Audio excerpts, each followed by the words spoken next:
Hey everybody, welcome back to Whiteboard Finance. My name is Marco and I'm here to help you master your money and build your wealth. Thanks to Policygenius for sponsoring this video, but more on that later. In today's video, we're gonna talk about how to budget your paycheck so you actually know exactly what to do when you get paid.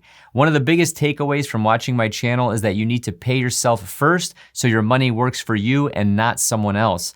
One of the biggest mistakes that people make is not paying themselves first, and before they know it, their entire paycheck has already gone to other things other than themselves and building their own wealth. So let's get into this video, stay tuned. Okay, so step number one is contributing to an employer match if you have one, okay? This can be something like a 401k, a 403b, a Roth 401k, but some sort of tax advantage retirement plan. The reason that this is step number one is that most of you will have some sort of match of essentially free money up to a certain percentage of what you contribute and what you earn. So many employers match the portion of employees' own contributions up to a certain dollar amount or percentage. So for example, if you make $100,000 a year, your employer may match up to 100% of a certain percentage of your salary. In this example, we're gonna use 6% of $100,000.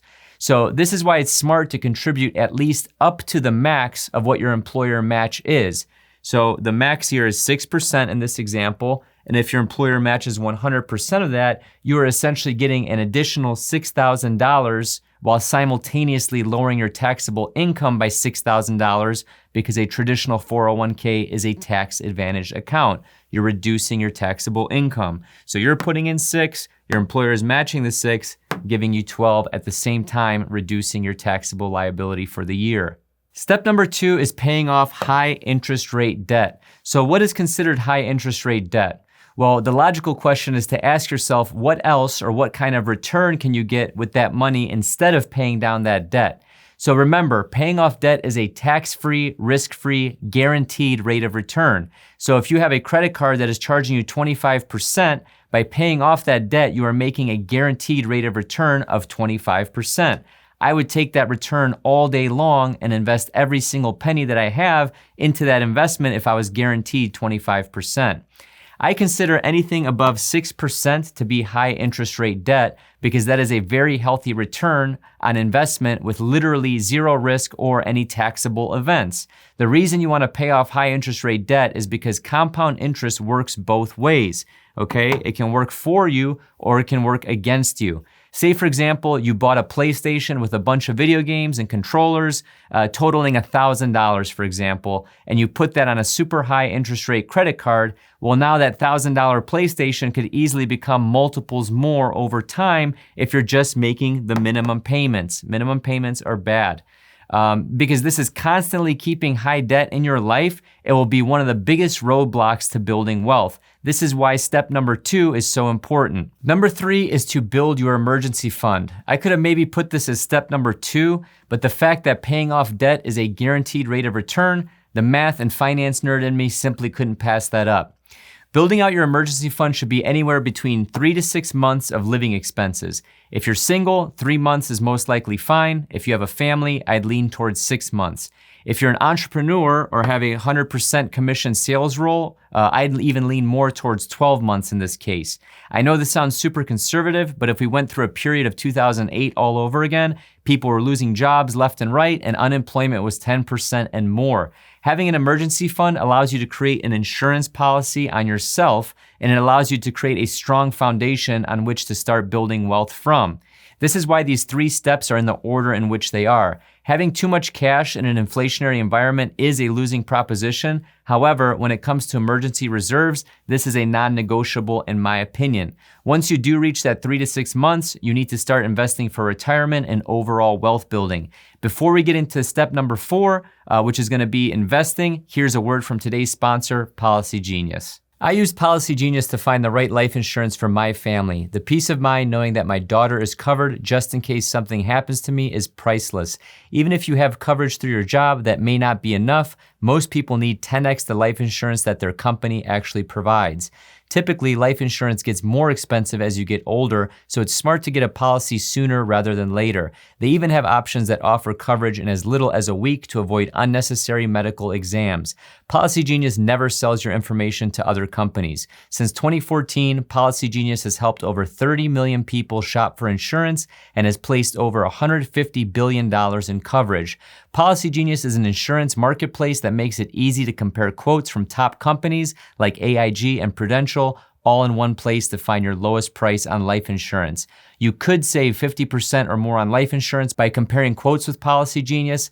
Options start at just $17 per month for $500,000 of coverage. Just click on the link in the description or head to policygenius.com/whiteboardfinance to get personalized quotes in minutes and find the right policy for you. The licensed agents at Policygenius work for you, not the insurance companies. They are with you throughout the entire process to help you understand your options and make decisions with confidence. Head to policygenius.com/whiteboardfinance to get your free life insurance quotes and see how much you could save. Step 4 is investing for retirement. Yes, we touched on investing in your 401k up to your employer's match in step number 1, but this is where we take retirement savings to the next level. You should responsibly be putting away at least 15% of your net income into retirement. So if you net $100,000 in a year, you should be putting away at least $15,000 of this.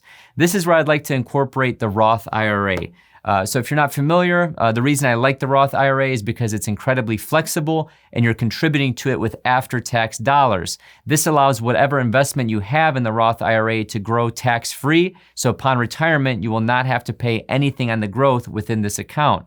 At the time of this recording, you're allowed to contribute up to $6,000 per year into a Roth IRA, and you're allowed to contribute $7,000 if you're age 50 or older. The rest should then go into your employer tax advantage account. The other thing I like about the Roth IRA is that you're actually able to take out what you've contributed without any penalties, and you're actually allowed to tap into some of your gains without the penalty if it falls into certain life categories such as medical emergencies, first-time home purchase, things like that.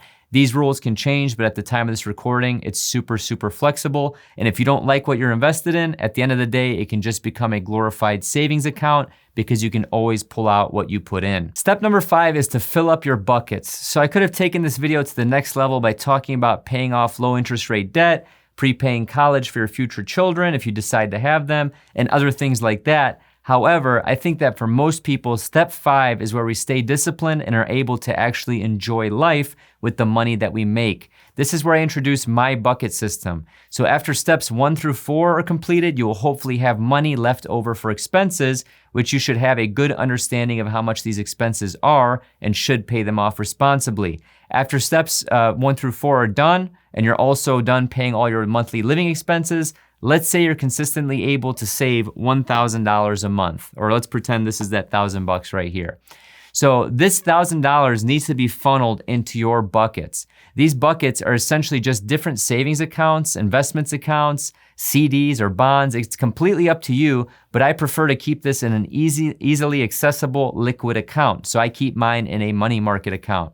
Your buckets can be whatever you want them to be, but here are the 5 buckets that my wife and I use in our personal lives. So bucket 1 is savings and emergency, which we discussed in step number 3. Bucket 2 is investing. Bucket 3 is the house fund. Bucket 4 is a car fund. And bucket 5 is a travel fund. I know some of this is going off the screen, I apologize. You should automatically be filling up these buckets based on your leftover savings every week or every month. You're able to do this easily, and most savings accounts or brokerages, they actually allow you to do this automatically. So if you're getting paid from your employer, and this is the money left over in your checking account, you should automatically have your money going into these buckets. You can make up your own buckets, okay? I'm just talking about paying yourself first. So with that money, that $1,000 that's left over every month in this hypothetical situation, instead of blowing it and not having any idea of where it went, you already have a job for those $1,000 every single month, month in and month out. You know that X amount of dollars is going to travel, X amount of dollars is going to savings, X amount of dollars is going to whatever you have earmarked for these buckets. This is where I say, take your life to the next level, enjoy the money you're making, have a bucket that really means something to you. It could be saving for a car. It could be a Toyota Yaris. It could be a Porsche 911 Turbo. I don't know. But the beauty of these buckets is that you'll always know if you have enough money to do the thing that you want. So let's take a travel bucket, for example. If I know that I want to go to Hawaii and it's going to cost me, 5 to 10 grand, depending on how long I go, and I don't have 5 to 10 grand in that bucket, I know that I can't afford to go to Hawaii. If I look at my car fund and I have $10,000 sitting in there, I know that all I can afford is a $10,000 car, repair, maintenance, whatever, a car expense, if you will. I know that I can't afford the 911 Turbo Porsche, right? So this also keeps you in check, and it also prevents you from lifestyle inflation. So I hope this bucket system helps. Okay, so as always, I end the video with my thoughts. You don't necessarily have to do these things in order. I suggest you do them in order. You can follow Dave Ramsey's 7 baby steps. You can follow the Money Guys, their financial order of operations. You can follow what I described here today. Obviously, personal finance is personal, but I feel like this is a good way to do everything in order. That way you're maximizing your money and also paying off debt while also building a strong foundation with emergency funds. And then you can get into investing and more risky things like that. So just keep in mind, investing, it's a young person's game. Wealth building is a young person's game. You have time on your side, but that's not to say that you can't make up for it later in life. This is just putting you on a really good track. So as always, if you got value out of this video, please hit the thumbs up button. Thank you for sitting through today's sponsor as well. That's how I pay the bills. That's how I keep being able to create content like this. I hope you got value out of this video. Please give the video a thumbs up. Please subscribe and hit the bell if you haven't already. And as always, check out the link in the description below. It is the waiting list for WhiteBoard Finance University. I will be traveling here for a couple of weeks, so I will have to delay the release of the university, but I'm working on hiring more professors and also building out the content ahead of time. So it's gonna be a great product. It's gonna be live streams with me, fully transparent of what I'm buying, selling, Q&A every week. It's gonna be a very exclusive community of people that enjoy my content, along with a ton of financial education knowledge. As always, thank you so much for watching and have a prosperous day. I think I went a little crazy with my office write-offs here. I'm gonna be making videos forever, people. Let's go.